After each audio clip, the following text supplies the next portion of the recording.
Welcome to my channel math in one shot. आज हम discuss करेंगे क्लास 10th का chapter number 3 pair of linear equation in two variables. Pair of linear equation in two variables का मतलब है कि आपको दो इक्वेशन गिवन होंगी दो वेरिएबल में, एक्स वाई हो सकता है, ए बी हो सकता है, एक्स जेड हो सकता है, कुछ भी हो सकता है, दो नॉन वैल्यूज़ होंगी जो आपको फाइंड आउट करनी है। बेसिकली इस चैप्टर में हमारे पास तीन कंडीशन हमें सबसे पहले याद होनी चाहिए। क्वेश्चंस तो हमारी बाद की बात होती है। सबसे पहली कंडीशन में अगर मैं एक इक्वेशन लेके चलूँ तो a1x plus b1y plus c1 equal to 0। a1 है कोफिशिएंट ऑफ x, मतलब x के साथ जो भी वैल्यू मल्टीप्लाई वो उसका कोफिशिएंट ही बनेगी। y के साथ जो भी मल्टीप्लाई है वो उसका कोफिशिएंट हो गया, वो मैंने लिया b1। और कांस्टेंट टर्म जिसके साथ कोई वेरिएबल नहीं है वो मैंने ली है c1 equal to 0। Second equation लेते हैं a2x plus b2y plus c2 equal to 0। इसमें वेरिएबल हमारे दो ही हैं, x और y। तो यहाँ पर तीन कंडीशन आपको कौन सी सेटिस्फाई करवानी है। लीनियर का मतलब होता है जिसकी हाईएस्ट पावर 1 हो, और यहाँ पर x और y की हाईएस्ट पावर 1 है, तो ये linear equation in two variable है क्योंकि यहाँ पर दो नॉन वेरिएबल x और y हैं।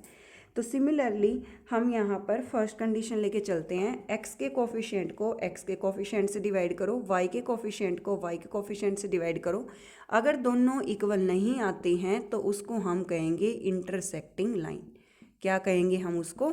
Intersecting line. और इंटरसेक्टिंग लाइन में आपका यूनिक सॉल्यूशन एग्जिस्ट करता है।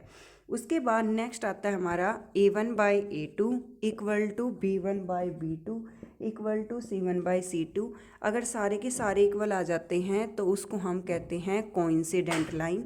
और कोइंसिडेंट लाइन के केस में इनफाइनाइटली मैनी सॉल्यूशन एग्जिस्ट करते हैं। अब एक बार तो कुछ भी इक्वल नहीं है तो इंटरसेक्टिंग लाइन है, ठीक है, यूनिक सॉल्यूशन आएगा।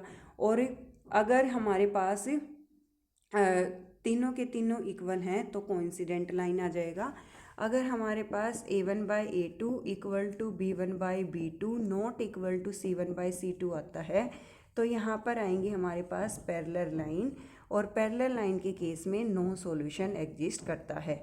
अगर आपका सॉल्यूशन आ रहा है यानी कि या तो इंटरसेक्टिंग लाइन है या कोइंसिडेंट लाइन है तो हम उसको कहते हैं या तो इंटरसेक्टिंग लाइन हो या कोइंसिडेंट लाइन हो तो हम इसको कहेंगे कंसिस्टेंट।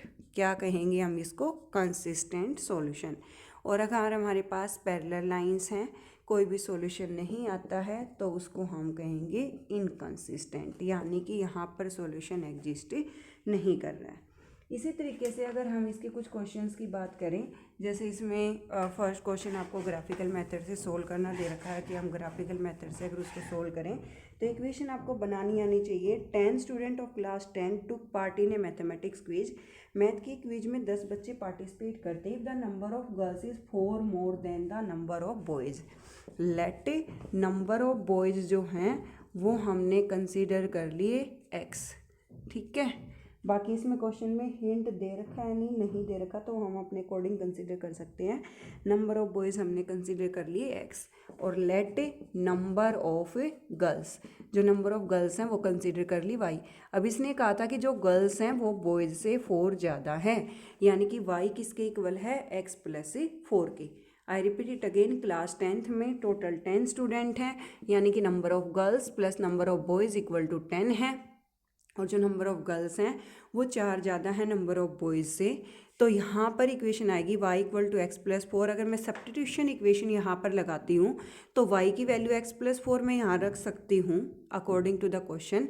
तो y की जगह रखेंगे हम x plus 4 equal to 10, x plus x आ जाएगा 2x plus 4 equal to 10, 2x equal to 10 minus 4, 2x is equal to 6, यानी कि x इक्वल टू 6/2 कितना आ जाएगा? 3। यानी कि जो हमारे पास नंबर ऑफ बॉयज़ हैं वो तो 3 हैं और जो नंबर ऑफ गर्ल्स हैं वो हमारे 3 प्लस 4 कितना आ जाएगा? 7 है, ठीक है। इस तरीके से सेकंड क्वेश्चन, अगर आपको 3.1 एक्सरसाइज का according to the new edition of NCERT book कोई डाउट है तो आप पूछ सकते हैं। जैसे इसमें इंटरसेक्टिंग और कॉन्सिडेंट बताना है। 5x इक्वेशन है आपके पास, इक्वेशन आपके पास 5x minus 4y plus 8 equal to 0, 7x plus 6y minus 9 equal to 0। तो सबसे पहले हम लिखेंगे the given equations in two variable linear equations in two variable are, the given linear equation in two variable are. फिर हम a1 की वैल्यू रखेंगे, x का जो कोफिशिएंट है, a2 की वैल्यू रखेंगे x का कोफिशिएंट सेकेंड इक्वेशन का, b1 की वैल्यू रखेंगे -4, b2 की वैल्यू रखेंगे 6, c1 की वैल्यू रखेंगे 8, c2 की वैल्यू रखेंगे -9। अगर इनको x की वैल्यू को x से, y की वैल्यू को y से डिवाइड करें तो कोई भी इक्वल नहीं आ रही, इक्वल नहीं आ रही तो इंटरसेक्टिंग है, तीनों इक्वल आ गई तो कोइंसिडेंट है, और दो इक्वल है तीसरी इक्वल नहीं है तो पैरेलल है। Thank you so much for watching. For more videos like share and subscribe.